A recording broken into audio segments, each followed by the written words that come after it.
All right, welcome in everyone. We're letting everyone admitted in. We're just gonna give it a few seconds before we start. We have some great information and great presenters coming up. So yeah, I'll just give it a few moments for people to join in.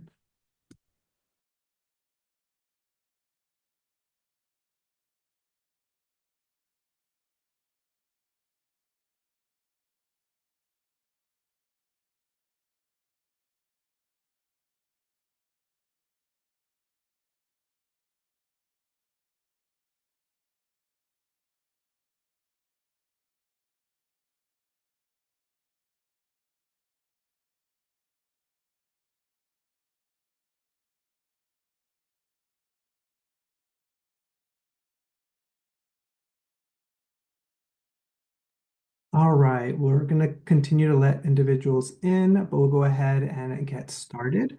Welcome, everyone. My name is Meise Gonzalez. I'm the Climate Justice and Clean Air Advocate, and I'm joined with Irene Burga, the Climate Justice and Clean Air Program Director.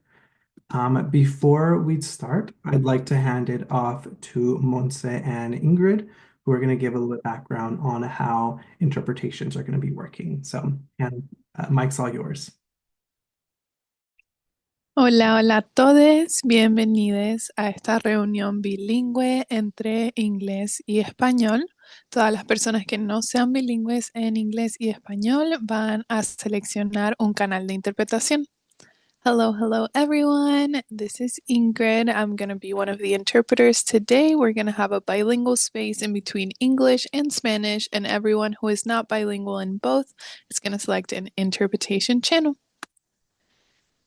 Para escuchar la interpretación del inglés al español, pueden hacer clic en el globo que aparece a mano derecha, luego hagan clic en español para escuchar la interpretación. Si están llamando desde su teléfono celular, pueden hacer clic en los tres puntos, interpretación de idiomas, español y luego finalizado. To hear interpretation from Spanish into English, please click on the globe on the bottom right, then click on English to hear interpretation. If you are joining with your phone, you can click on the three dots, language interpretation, English, and done. So again, a reminder, everyone who is not bilingual will be selecting an interpretation channel.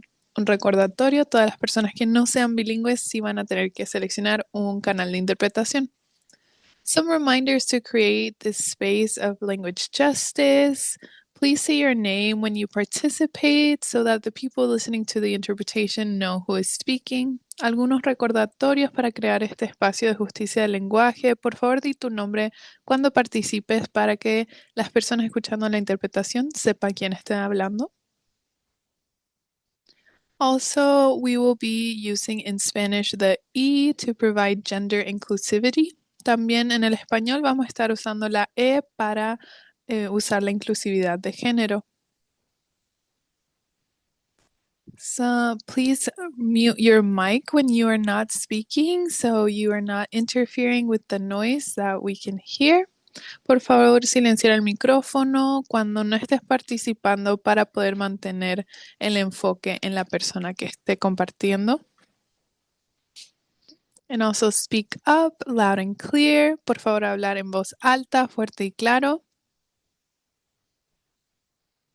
And please speak at a moderate pace. We love when people get excited, but we really want to be able to do a good job interpreting so everyone can get this really valuable information. And we ask you to please slow down when you're speaking. Un recordatorio, por favor, hablar a un ritmo más lento. Nos encanta que se emocionen con lo que están compartiendo, pero queremos que todo el mundo pueda obtener esta súper importante información, así que por favor hablar un poco más despacio. If you have any issues with the interpretation, you can let us know in the chat and we'll be happy to support you. Si tienen cualquier problema con la interpretación, nos pueden hacer saber en el chat y felizmente les podemos ayudar. I hope you have a great meeting. Espero que tengan una muy buena reunión.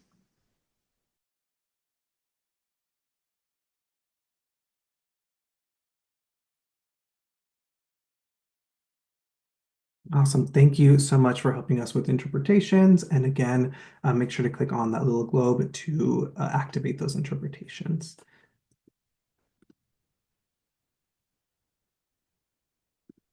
So once again, welcome and thank you for joining our Climate Justice and Clean Air Colectivo Encuentro with Green Latinos. As always, feel free to drop your name, pronoun, organization, and location in the chat. We'd also love to hear your answer to our icebreaker, which is what is your favorite warm drink from your culture to enjoy during the cooler months? Mine has to be the Abuelita hot chocolate, which now comes in like those little packets, which is kind of dangerous because I use those way too often. But I still love the big brick. That's favorite one for me. I'll give you guys a moment to respond in the chat. But if you'd like to unmute as well, feel free, and we'll go ahead and get started on that.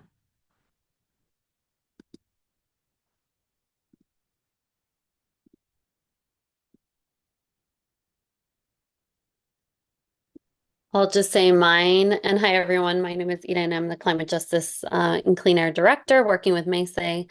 I think mine right now this season has been a chai tea latte, which was in heavy rotation a couple years ago, and I'm bringing it back.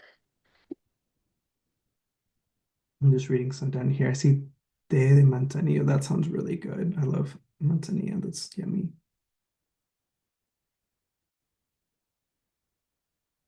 Lots of great matcha lattes. These are making me want to get a hot drink. We'll continue dropping those down in the chat, but we'll go ahead and get started with our agenda. Before we start, we actually want to take a moment and acknowledge that as we step into 2025, we recognize that this year brings significant challenges. The new administration has already begun dismantling critical protections, rolling back climate policies, weakening environmental justice efforts, and attacking immigrant communities. These challenges impact our families, our health, and our future. But if the past has shown us anything, is that we are resilient. This movement is built on a strength, solidarity, and unwavering commitment to protecting our people and our planet. But we also want to acknowledge that this is a really stressful and overwhelming time. The uncertainty and attacks on our communities can feel really heavy and have real impact on our daily lives. So please take care of yourselves and remember you are not alone in this fight. Green Latinos is a collective space and exists to support, strategize, and take action together. We will not back down. We will continue advocating, organizing, and building power because our voices matter and our communities deserve justice. I'm sharing down in the chat our latest fact sheet that breaks down some of the biggest executive orders and changes so far. But we want to highlight that our organization will continue having encuentros like these ones as we learn more about the impacts of changes in our political landscape.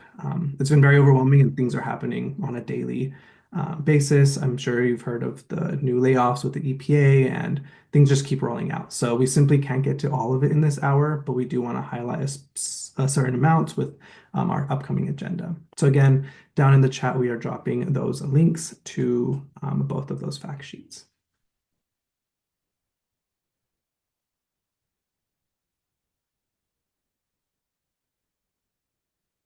All right, so here is a quick rundown of today's agenda. We're going to start off with Sean Alcorn, which will be kicking off breaking down the process of reconciliation process that Congress uses to pass budget-related bills. We'll then introduce an easy way to take action against rollbacks on clean energy tax incentives through our Inflation Reduction Act story banking campaign. And then Gabriela Roque will be discussing the intersections of climate justice and immigration. We'll then wrap up with some member updates and announcements from all of you. Do want to flag that there will be designated Q&A sections, but feel free to drop questions as we're presenting in the chat anytime.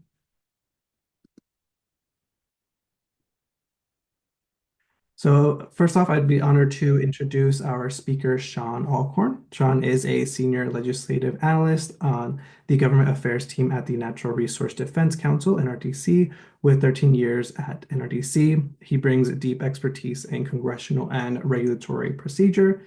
appropriations, and federal climate policy, drawing from his prior work in NRDC's climate program.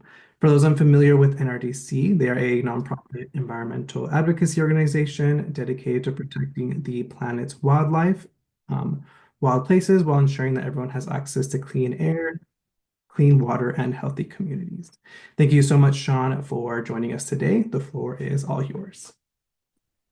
All right. I did have some slides. They're not really necessary, but they can help a little bit. So there's a general overview of sort of the components of what I'll be talking about. Can we move on to the next slide? Pretty self-evident. So reconciliation, there's been a lot of chatter about it over the last few weeks. The short version is that in the Senate, almost everything requires 60 votes. The so-called filibuster will prevent them from, say, just abolishing the EPA or abolishing NEPA or mandating new drilling. Reconciliation is one of the few types of legislation that can pass on a simple majority vote. And as such, every time there's one party controls all three levers of power, or the House, the Senate, and the presidency, they look towards a reconciliation bill as a way of advancing their agenda. The Inflation Reduction Act under Biden was a reconciliation bill. The Trump tax cuts back in 2017 were a reconciliation bill. And the attempt to dismantle the Affordable Care Act back in 2017 was also a reconciliation bill. Just because it can pass with a majority vote doesn't necessarily mean it's going to get a majority vote. It's still challenging even to get your own party unified, but it does provide a powerful tool for enacting policy changes. That said, you can't just write anything with a reconciliation bill. Reconciliation was written into law as a method for essentially trying to balance the budget. Tax policy and spending policy are the two major topics that reconciliation can reach. But within those ideas, you have fairly broad leeway. The most traditional topics for a reconciliation bill then are, again, tax policy, like the tax cuts, like the clean energy tax breaks and the Inflation Reduction Act, and mandatory spending programs like Medicaid, Medicare, not Social Security, because Social Security is exempt. The Inflation Reduction Act did expand the realm a little bit via using mandatory spending for existing discretionary programs. And there are also some other hooks like expanded drilling because of revenue sharing agreements and royalty provisions. Expanded drilling does increase revenues and thus is kosher for reconciliation. Next slide. So before they can do a reconciliation bill, they have to get the budget resolution done. That's what the most recent discussion has been about, and that's what the Senate might be voting on this week, and the House had a committee vote for last week. The budget resolution is a high-level order blueprint discussing the overall levels of spending in each agency for discretionary money, the appropriations bills, as well as the directives that each congressional committee gets on what goals they have to achieve. So, for example, the Ways and Means Committee, which governs tax policy, will have to achieve a certain amount, or has a cap on the amount of deficit it can generate.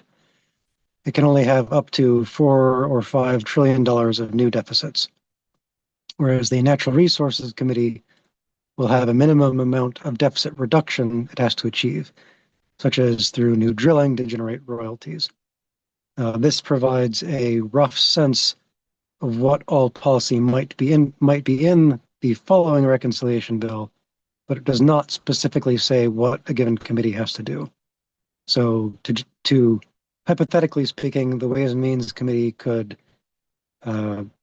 increase taxes on billionaires, even though the party didn't ask for that to happen. Of course, it's not going to happen in practice, but it means that you can't point to the budget resolution and necessarily say it's going to do a given thing. That all hashes out in the later steps. On the House floor, this will pass relatively easily. They have control over the vote, over how many amendments will get considered. In the Senate, meanwhile, it will lead to the vote-a-rama, which I'll discuss later. But both chambers are expected to pass this bill in the coming weeks. They need to both agree on a given bill, which I'll discuss in a little bit. And then from there, they can move on to reconciliation. Next slide. So again, for the reconciliation bill itself, this is where the committees will actually be laying out what they want to do. You'll see a series of committee markups where they'll release their respective text as sort of components of the of the reconciliation bill itself. So Energy and Commerce will include all of the Medicaid cuts as well as energy policy. The Ways and Means Committee will include all of the tax policy. The Homeland Security Committee will include the new spending for the border wall, quote unquote. And then the Budget Committee will fold all that together and send it to the floor where it will get its floor vote.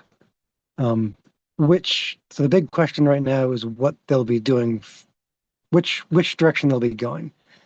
The House is following Trump's idea of the quote unquote one big beautiful bill. They want to do renewing the tax cuts. They want to do new tax cuts.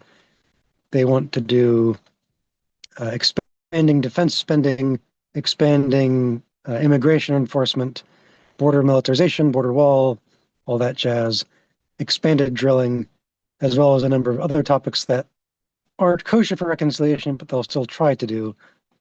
And that's going to be just the one bill. The Senate, on the other hand, is viewing this from the perspective of doing two separate bills. Right now, it'll be a more narrow spending bill, increasing military spending and quote unquote building the wall, and perhaps some increased drilling, and they'll save the actual tax policy for later in the year. They need to do this by the end of the year because the tax cuts expire then. Next slide. So the vote-a-rama. This is only a Senate phenomenon. It's thanks to a loophole in Senate procedure, but it means that when they bring up both the budget resolution and the later reconciliation bill, that they can have a theoretically infinite number of votes on amendments. And only once everybody gets tired and agrees to give up do they end up wrapping that up. In practice, this means there's one big all-nighter where they stay up until about 5, 6, 7 a.m. They have about maybe 50 different votes on amendments, and they call it a day. For the budget resolution, these amendments typically don't do anything. They're just symbolic. It's senses of the Senate or obscure procedural quirks that don't actually mean much in practice. They're a way of putting people on the record for various concepts. So there might be an amendment about a carbon tax, or an amendment about reforming environmental justice law, or an amendment about ending woke culture. For the reconciliation bill, which is later, they will be substantive and they will change policy. There are ways to try and strip out some of those by the end, but it's still the case where every time there's a big reconciliation bill, you see a few changes to it during the Senate vote-a-rama. During the Trump tax cuts and the Inflation Reduction Act, some provisions were stripped out, some new provisions were added, and that is a way to tweak on the margins of these bills before they become law, if they become law. One complication for this year is that they still need to achieve the very ambitious deficit reduction targets with those goals, and so Democrats cannot just say eliminate all of the drilling by itself and still pass the test.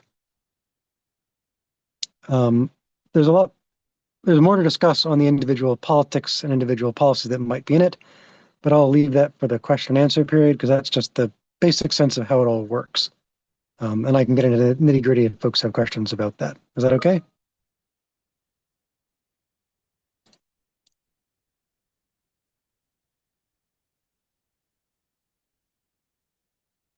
We can open it up for any questions. We know it's kind of a high level overview of how the reconciliation process works.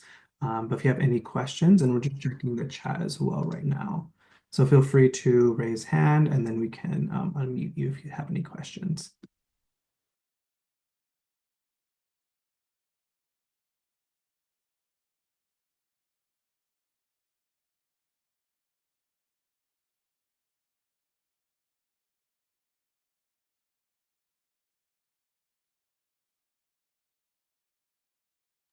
Go ahead, Gabby.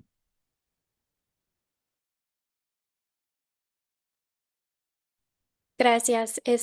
Mi pregunta es cerca del papel posiblemente que va a tener la parlamentaria. Yo sé que cuando Biden fue presidente en el 2020, nosotros teníamos mucha esperanza de poder pasar una reforma migratoria por este proceso de reconciliación, pero la parlamentaria dijo que ciertas cosas no podían ser consideradas parte del presupuesto y al final no fueron incluidos. No sé si va a haber como otras personas que no necesariamente son congresistas, pero podían influenciar este proceso con Trump.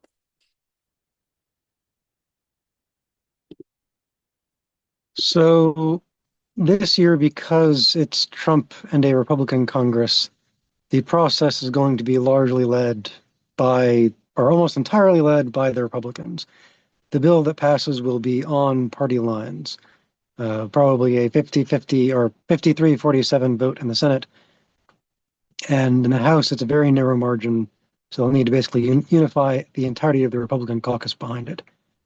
That means that getting real positive policy into this bill is going to be incredibly difficult. And in terms of who to talk to, who would have the power to shape this bill, it's largely the Republican caucus. The moderate Republicans may be able to get a few policy things into the bill, but their focus has largely been on preserving a few narrow clean energy tax credits, as well as stripping out some of the worst cuts.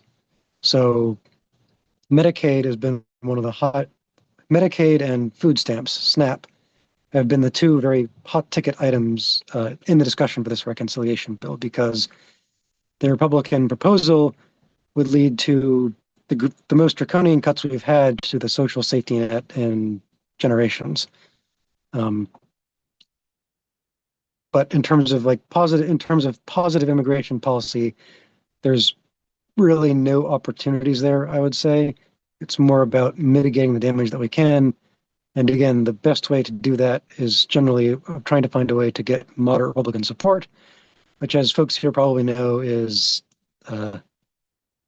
not easy and, generally speaking, not super productive, because they're as concerned about getting primaried as they are about doing the right thing.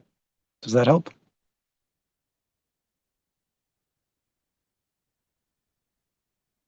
And I think that helped answer one of the other questions that you're saying the best way to engage. So there's so much bad in these bills that Democratic votes for it, generally speaking, are not much of a risk, especially in the Senate. But getting any moderate Republicans to vote against it, or even to support individual amendments in the vote-a-rama, may be productive. So InterDC, for example, is working in relation to the clean energy tax credits, trying to preserve some of those with moderate Republican support in the House. I know other groups are working with Republicans on, again, Medicaid or some of the border provisions. This is all it's going to be challenging. And if you live in a blue area, if it's all blue, the amount of power you have over this is honestly fairly low, which is bad. But that's just the truth of how reconciliation works. It's an incredibly partisan exercise. And so besides just keeping your members of your local representatives eager, pumped, and willing to make noise about these issues, because the more they make noise about these issues, the more painful it can be for these moderate Republicans too. They can highlight these cuts, the impacts of these cuts, help show how bad these things are, and that will influence, say, other moderate Republicans in Illinois or Republicans in other places. And for Puerto Rico, not much, honestly. Republicans have moved to strip what little influence they had in Congress. Yeah, I don't have any good news there. Joining protests as needed, just making your voices heard. But I think the current status of the Republican Party is just bad on that front. I don't know what else to say there. Looks like we have one And I may have missed some other questions. Oh, sorry. looks like we have one final question down here also. Best National Advocacy Group re-SNAP protection. Oh, I think this is just listing it is FRAC, Foods Research and Action Center. Just wanted to highlight that piece on there. Thanks. Thank you, Sean, so much for the breakdown and for helping us kind of understand where we are with reconciliation. I want you everyone know that we are recording this. So if you missed any portion of that, we'll be sending it up as a follow-up, as well with information to keep in contact with Sean and with our colectivo on this issue. Before I forget, though, we're going to take a quick group picture of everyone for the colectivo. Just to make sure that we have this all together. So let me figure out how I do that real quick. Aha, I'm learning. Okay, let's see if I can do it all together. So if everyone wants to turn on their camera and smile, we'll take a few of these pictures just for the whole collectiva together. So 1, 2, 3. Take another 1, 2, and 3. Awesome. Let me get the presentation back up.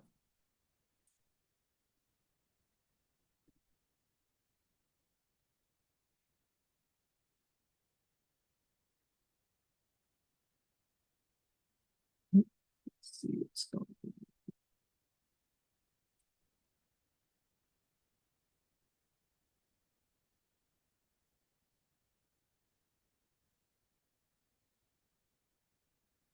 Awesome. So we're going to go ahead and move, switch gears on a little bit of an opportunity that you guys can take to take action against some of these proposed rollbacks. One of the ones that we are very concerned about is the rollbacks on the Inflation Reduction Act, specifically on tax incentives.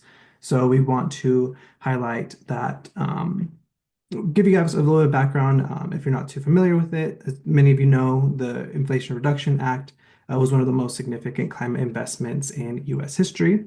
This was signed into law in 2022 and it dedicated 369 billion to clean energy, environmental justice, and climate resiliency.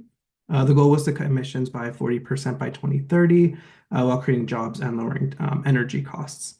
The IRA included tax credits for renewable energy incentives for electric vehicles and funding for communities impacted by pollution. You've probably heard a lot in the news about a lot of these rollback proposals, especially on the electric vehicle side of things. And we do want to highlight that this legislation wasn't perfect. The IRA included provisions that continued support for fossil fuel projects, such as expanded gas and oil leasing, and some environmental justice communities also struggled on accessing the benefit due to some barriers. But it is something that we still advocated for and really pushed forward to invest in our climate. Green Latinos has been engaged in supporting the IRA for years and helping push the IRA across the finish line and advocating for stronger implementation. And now we're working on defending key portions of the bill as it faces political attacks. So we are making sure that community gets their clean energy investments and pollution reductions and economic opportunities they deserve. So just as a little bit of broad background on the impact, the IRA has been transforming our energy system by cutting pollution and creating jobs at a historic scale. Since its passage, it has already created more than 400,000 new jobs across the country, with a significant portion in clean energy manufacturing, solar, wind, and electric vehicles. Importantly, this growth is reaching frontline communities. So far, there have been over 100,000 new clean energy jobs in a lot of marginalized communities, which have historically faced some of the worst effects of pollution and climate change, but have seen the least amount of investment. So this has meant real opportunity for a lot of frontline communities to benefit from clean energy economy. I also want to highlight that the IRA helps families and homeowners claim 30% tax credits for energy efficient upgrades like heat pumps, rooftop solar, and better installation. And the credits are available through 2032. Business can also benefit from a 30% investment tax credit for renewable energy projects, ensuring continued clean energy expansion. And specifically for the Latinx community, the IRA's impact has been helping a lot of our community with mitigating exposure to pollution and climate risks from extreme heat to poor air quality. The IRA also directing funds to our communities through programs like the Greenhouse Gas Reduction Fund and Clean Air Initiatives. It also helps provide job opportunities through workforce training and investment in clean energy industries. And here's just a model where Latino communities can save up to the $14,000 annually through energy tax credits. So despite the IRA's historic investment, its future is now more uncertain. President Trump and his administration have expressed intentions to cut IRA spending and roll back climate and energy policy implementation that was implemented during Biden's administration. Since the IRA is enacted, there have been numerous legislative attempts to repeal or constrain its provisions.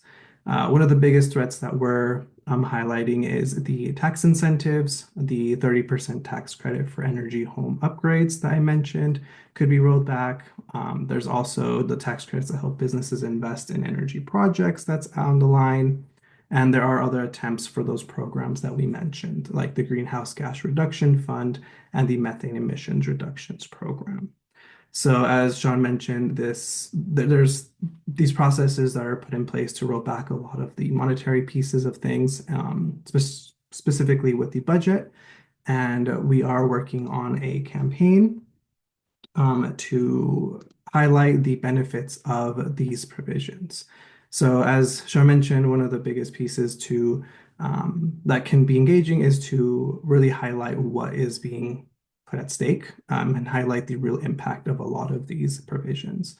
So we just barely launched a new campaign where you can share your personal experiences to move policymakers and media to ensure that these provisions stay at stake. So this is our story banking petition. By sharing your experience, whether it's about high energy bills, pollution in your neighborhood, or new clean energy job opportunities, you can help build a case for stronger environmental policies and protections for the IRA. So if you can take a moment to add your story to our petition and to help ensure clean energy incentives continue. We'd love to give it a moment to open up the floor if anyone has any positive stories of how they've used some of these tax incentives or some hopes to use them here in coming years.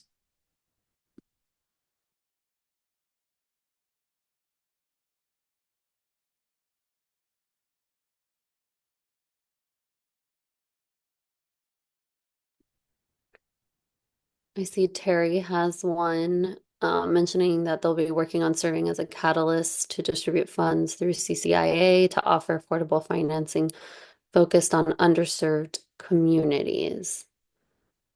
That's great, Terry. Thank you for sharing.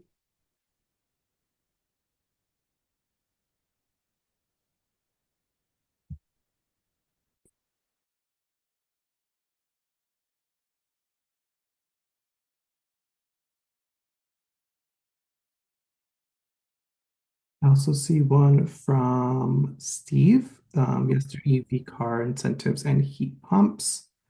And then Belém, I see, are there updates to the home electrification and appliance rebates and the home efficiency rebates part of the Inflation Reduction Act? I don't know that just don't know that right now, but we can definitely follow up and see if there's any updates that we can share with that. I do want to share some kind of personal story with this. I know I helped my parents kind of figure out how to get like a heat pump for their home, and that was something that was really interesting and really exciting to be able to add that incentive to their home. They were already planning on getting one, and they didn't know that this incentive was available for them. So it was cool to highlight that.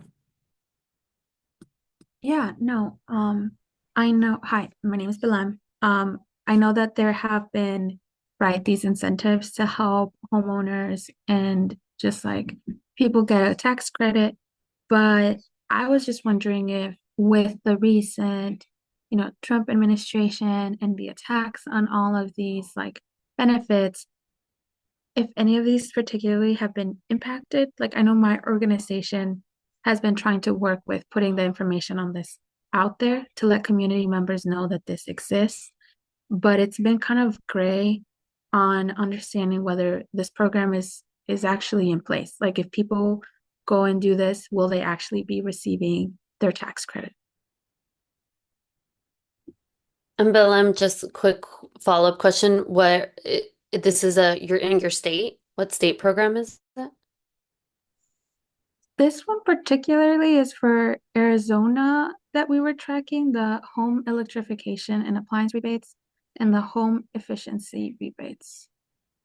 And I Okay. linked on there the kind of like the info on them from the government page.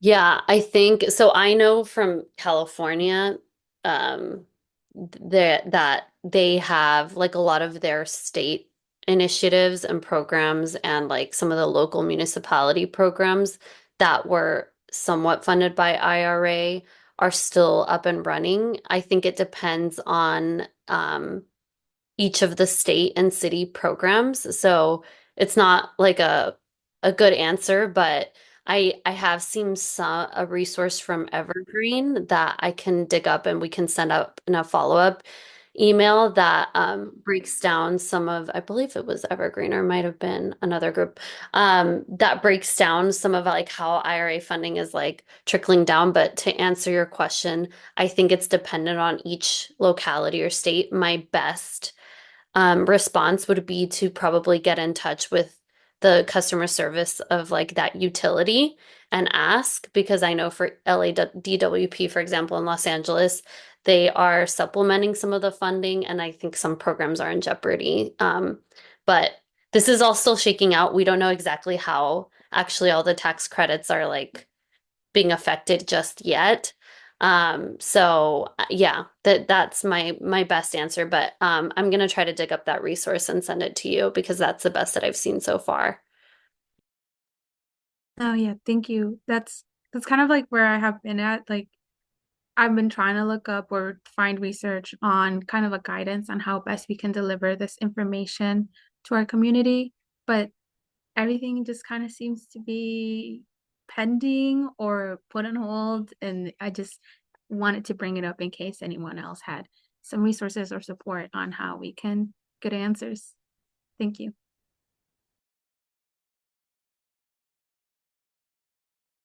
Yeah, definitely. And then we'll definitely follow up with that in the follow-up email. As we've mentioned, things are moving really quickly and a lot of things are really uncertain. So we'll continue to try to bring the most up-to-date information. And if you guys have any other questions regarding our IRA petition and some of these incentives that are being proposed to roll back, feel free to continue dropping those questions down below. But we are going to switch gears and move on to our next presenter. Let me get this going. Awesome. So I'd like to present Gabby Roque. Her pronouns, is the Climate and Migration Program Manager at the Climate Justice Collaborative at NPNA. Gabby is a longtime immigrant rights organizer and climate justice popular educator. Currently, Gabby directs a national training program to develop frontline immigrant leaders to fight for climate justice and defend the rights of people displaced by climate crisis. National Partnership for New Americans, NPNA, is the nation's largest coalition of immigrant rights organizations working to advance immigrant equity and inclusion at the state, local, and federal level through policy advocacy and service programs that create vast opportunities for immigrant and refugee communities to achieve full civic, social, and economic justice. The coalition is of 83-member organization reaching across 42 states and represents a multi-ethnic, multiracial movement of immigrant and refugee leaders and advocates in every region of the U.S. Thank you so much for joining us. The floor is all yours. Thank you so much, Maise. Hi, everybody. It is so wonderful to be with you all today and share space with you all. So I'm really excited to be here and to talk a little bit about climate and migrant justice intersections. So again, part of the Climate Justice Collaborative, and I'll be sharing a little bit more about our framework and how we approach this work. So immigrant communities are on the front lines of the climate crisis. They're among those hit first and worst by climate impacts and extreme weather. Too often, our communities are left behind or left out of disaster recovery, adaptation efforts, or excluded from the emerging clean energy economy. And globally, climate change is driving greater displacement and forcing some to seek shelter across international borders. Next slide. So the Climate Justice Collaborative was founded in 2022 under MPNA in order to organize our immigrant communities for climate justice, both as communities that are on the front line of the crisis here in the US, and also as people who are increasingly forced to migrate across borders due to climate impacts. We envision a world where all people, including immigrants, are protected from the world's worst impacts of the climate crisis, and have the right to seek refuge with dignity, resources, and support. And here you see a lovely photo of our first Climate Displaced Leaders Summit that we held during at Climate Week in New York City last year. So basically, the goal of the CJC is to advance immigrant inclusive policies, and our framework includes equity in climate resilience, immigrant inclusion in a just transition, and the one that I'm going to focus the most on, safe pathways for climate displaced people. So next slide. So the first one, equity and climate resilience. Again, like I mentioned, immigrant communities, Latino communities are often exposed to climate hazards, climate risks due to inadequate housing, due to lack of resources, lack of information, not having information in their language. And so we try to support our members in advancing policies that will create greater climate resiliency in the immigrant Latino communities and ensure that they are part of the process for disaster preparedness and response. An engaged community is a prepared community, and we know that our member organizations that work with Latino and immigrant communities are the ones best positioned to ensure that those specific needs that our community has are being met during these times of disasters. So some example of these things, like I mentioned, oftentimes immigrant neighborhoods are too passed over for needed resilience investments, and they face a myriad of barriers to recovery, from language access to not being eligible for FEMA funds because of their immigration status, or again, not being able to access these resources or information, electricity, water, these types of basic needs within their local communities. So the Climate Justice Collaborative, we work with our members to fight for inclusion in climate resilience, disaster preparedness, recovery, and we have a photo here of supporting one of our members, the Hawaii Immigrant Rights Coalition, to advocate for equity and inclusion in language access in disaster preparation and response. Next slide. The next one is immigrants in a just transition. So right now, immigrant communities are more underrepresented in the emerging clean energy sector. I'm really glad to see you all in this space working to change that and to make sure that our communities know about these resources, these benefits, and are accessing them.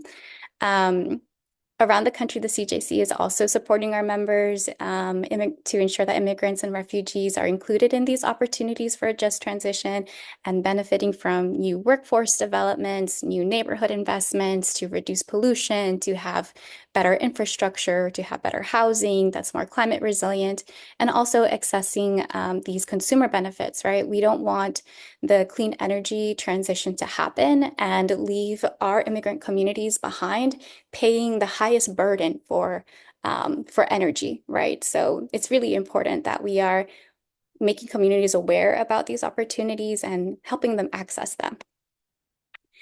So we advocate with different federal agencies, and we've also have worked with the Department of Energy to classify consumer benefits in the Inflation Reduction Act as the first federal energy assistance program to open to non-citizen residents. A lot of these funds, as you all know, are part of the Bipartisan Infrastructure Law and also the Inflation Reduction Act. And what we try to do is make sure that our member organizations are aware about these potential funding resources and drawing down these funds for our communities. Next slide. Finally, the last area that we focus on is safe pathways for climate displaced people, protecting the rights of people on the move because of climate change. So in general, we would want to have a more just and humane immigration system, but at the same time, we want to make sure that our immigration system is taking into consideration and reflective of our climate reality. So we know that as climate change worsens and more people are unable to repair and rebuild where they are, some will have to relocate across borders, and we hope that our immigration system can grant these people protections in order for them to migrate safely and with the support and the resources that they need. Domestically and internationally, there are no legal protections or no legal recognition of a climate refugee. So when you think about a refugee, you think that means somebody who just can't return home, possibly for political reasons, civil war, or their ethnic minority, or some other kind of political persecution that they might be facing. So that type of refugee status that gives someone the ability to have a type of legal status, be able to access resettlement programs and different types of resources to build their life somewhere else in safety. Those same things are not granted to somebody who simply can't return home because of climate change. So we're working with partners both federally and internationally to try to update these legal definitions of what it means to be a refugee and what types of protections we give to people who are displaced by climate. Here in the United States, we think about expanding legal pathways on the basis of climate. So taking into consideration climate impacts in asylum cases, expanding the number of countries that have temporary protected status. Temporary protected status is one of the few legal pathways that considers natural disasters as part of the reason to grant someone a protected status, right? People who are already living here in the US who might not have a legal status can't be returned home to a place that was just ravaged by a hurricane. That is what TPS does. But right now, but it doesn't provide, it kind of stops there. It doesn't provide someone a pathway to citizenship or residency, but it's still important, and it's a protection that we could apply to even more countries that are being impacted by climate change. Another one could be creating climate-specific visas for people who come from really highly vulnerable countries that are highly vulnerable to climate, or even just creating new humanitarian programs because of the interconnectedness between climate, the economy, and other drivers of migration. So this is important work as well to counter eco-fascist narratives. What we're talking about here is that we want to get ahead of people saying we can't welcome people, we have a crisis at the border, we can't possibly take in more climate refugees, or worse, right? Some of the things that we're already seeing with Republicans and with the Trump administration, blaming immigrant communities for climate disasters, or not having resources to respond to climate disasters because they're being used to give immigrants housing or other types of lies that can create a negative or militarized response to climate migrants. And then the last thing is that we also want to kind of change the conversation in the climate justice movement to center around reparations and mobility as part of the climate policy agenda. So we would like to center frontline immigrant communities, frontline communities around the world, and say that it's not just enough to say that we're going to reduce our global carbon emissions, or that we're going to try to mitigate climate change and stop it. We know that people are going to have to move. How can we see migration as part of adaptation? And how can we ensure that the people who are the least responsible for contributing to the climate crisis have the resources that they need to repair and to rebuild in place? Next slide. So I also want to talk a little bit about how climate change affects migration. It's not just a very clear, a disaster happens in another country and then people decide to migrate to the US. The relationship between climate disasters and migration is a little bit more complicated and nuanced. And of course, it's really contextual depending on the people affected and the location that they're in. So we like to think of climate change as a threat multiplier. It's something that intensifies existing drivers of migration. So people who were probably already more likely or more vulnerable to become displaced and be forced to migrate have that heightened by now worsening climate disasters year after year. Climate disasters can destroy people's homes, livelihoods, infrastructure that force people to relocate, oftentimes internally first. But if they're not able to support themselves or rebuild internally, then some folks decide maybe I should look for opportunities in another country. Climate instability, weather shocks, these types of extreme weather events can also escalate tensions over scarce resources. So water shortages, food insecurity, conflicts over land, these things can also become intensified by worsening climate disasters. So this will escalate displacement from conflict and violence and fuel these resource wars that we already see happening in some really dry places in Africa, for example. Governments, the last way that climate can kind of contribute or increase or drive migration more is our governments and different violent groups can weaponize climate disasters to further exploit vulnerable groups, steal land resources, or recruit desperate people into gangs and criminal activities. So we've seen many examples where a climate disaster might hit an indigenous community. And the government uses this as an opportunity to try to seize more of that land and to keep people from rebuilding their homes. Or they might try to build new homes for other people who were internally displaced onto that land and push more and more people off of their territories. So these are just a few of the ways that climate change interacts with economic factors, social factors, hunger, poverty, violence, and land rights. Next slide. So how will the United States choose to respond to climate-linked migration? Well, our hope is that we can change the narrative and we can advance policies that will see migration as a necessary climate adaptation strategy.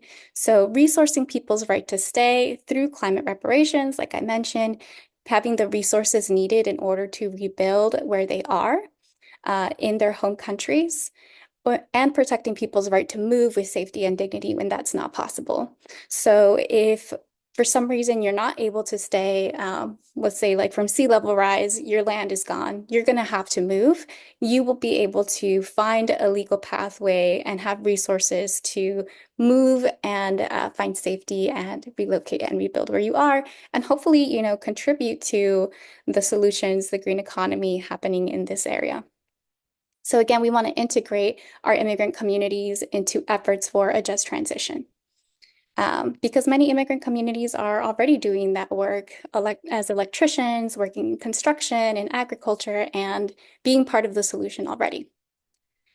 Unfortunately, what we're seeing now and what we fear will continue to happen is a militarized and authoritarian response to climate migration.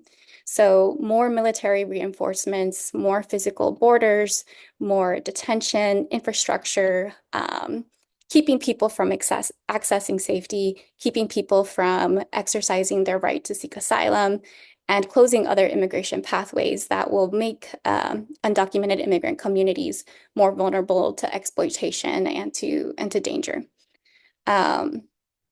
We also see that the U.S. has on an international stage, been either a non-participant or obstructionist in trying in international efforts to finance climate adaptation in the global south, where a lot of these communities will be migrating from.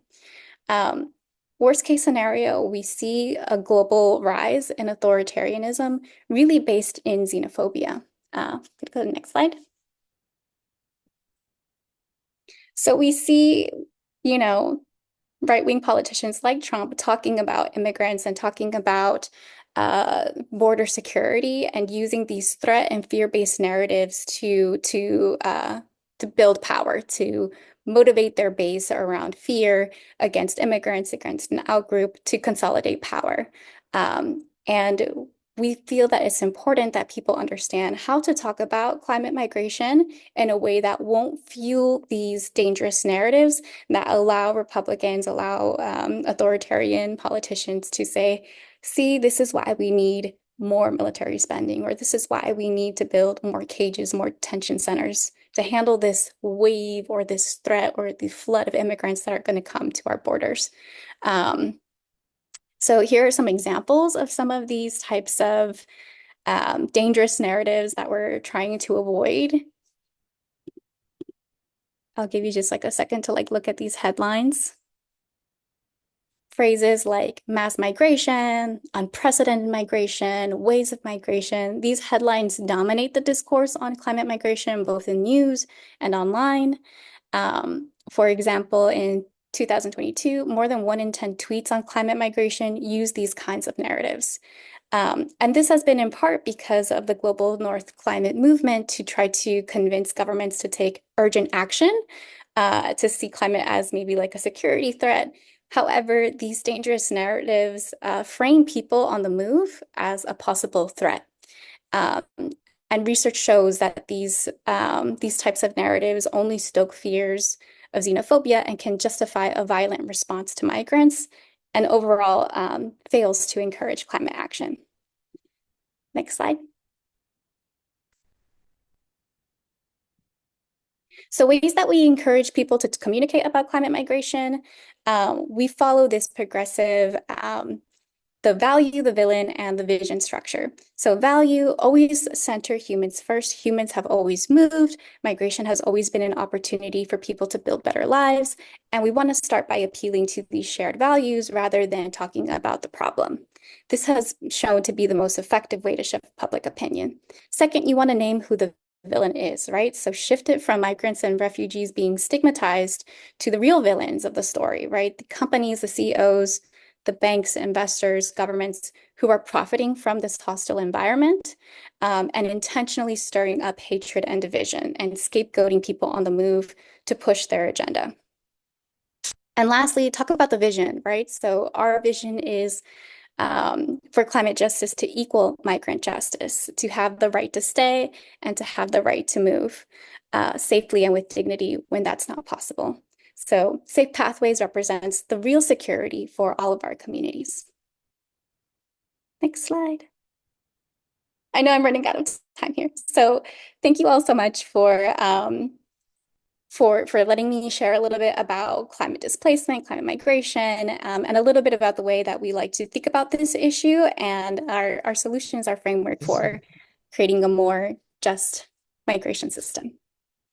We do have resources, so if you'd like to learn more about climate migration, I will share this link so that you can have access to the different resources we have. Like I said, we're organizing immigrant communities who have been displaced by climate. So we also have monthly calls where people are talking to their members, their immigrant community members, about climate impacts and trying to identify climate factors in their migration story. So if you'd like to be part of that, please complete the form and to get updates. And thank you. Thank you so much, Gabby, for that wonderful presentation. Learned a lot. Would love to open it up for one question if anyone has a question before we move on to some member updates. And we are going to go a little over the hour just to make sure that we can plug in some information. But again, we'll be recording this and sending this out as an email for a follow-up.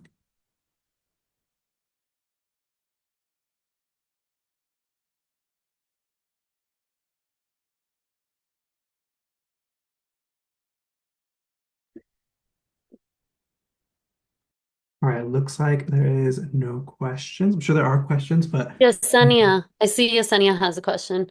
go Do you ahead. want to unmute yourself? Hi, my name is Yesenia. I really enjoyed the presentation. I had a question. So, if, from what I'm understanding, there's work being done on providing, some sort of legal protection if someone needs to possibly, leave their home country and migrate to one of the countries, possibly being the US. Um, in the case that they had some sort of climate disaster or effects that because of climate, had caused them to have to leave. What is, I guess my question would be if someone is already a migrant in the US and let's say they had to move to like another city or state within the same country because of a climate disaster, would there also be um, immigration sort of pathways for them to possibly get that path to citizenship as a result of having um, faced what it is they faced within the states already? Like, let's say if they didn't have any sort of legal standing in the country to begin with, like, is that something that's being like possibly worked on?